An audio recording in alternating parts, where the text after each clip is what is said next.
If the CBI report on the Colgate scam had put the Law Minister firmly in the dock for alleged manipulation, the secondary report that has been submitted by the CBI is likely to indict the Law Minister even more directly. Well, the second status report makes a detailed listing of all the changes that have been made in 2 stages to its first report, first by the Law Minister himself and then by senior bureaucrats of the PMO and the Coal Ministry. Well, the listing of the para by para and line by line changes by the CBI for the judges is bound to be a major embarrassment for the government, which has so far claimed that only grammatical and typographical changes have been made in the report. Well, CBI officials have gone on to claim that 15 to 20% of the changes were made at the behest of the minister and bureaucrats. The report is bound to add fuel to the opposition's demand for resignation of the Law Minister. Meanwhile, the deadlock in Parliament is set to continue, even as Parliament Affairs Minister Kamal Nath met the Prime Minister and the Speaker last evening and will be holding parleys with the opposition leaders today. Well, the departments which are accused of having misconducted themselves, if status reports to the Supreme Court are being scrutinized by those departments, it's a very sad day. That's an act of shamelessness.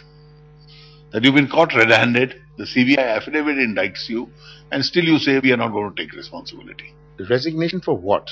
It has been convention that the CBI has always consulted the Law Ministry and the Law Minister. This is not the first Law Minister which is talking to the CBI. The question is, has the government interfered in the investigative process of the CBI? The government is not interfering with the investigative process of the CBI. If there is anything which shows or demonstrates that the government has interfered with the investigative process of the CBI, then they can make a noise.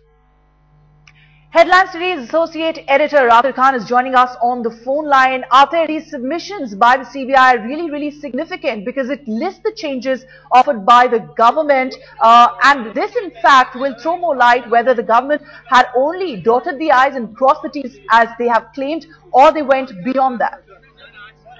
Well, that's right. We know that the CBI director's affidavit in the Supreme Court on the 26th of this month has already put the government in an embarrassing situation. There's a clamor from opposition for resignation of Ashwani Kumar and action against the senior bureaucrats who've been put in question. But what makes it more serious is that we are learning that an extra has also been added with the status report which was filed on the same day. Now, it says that certain changes were made in the status report, the 2 draft status report.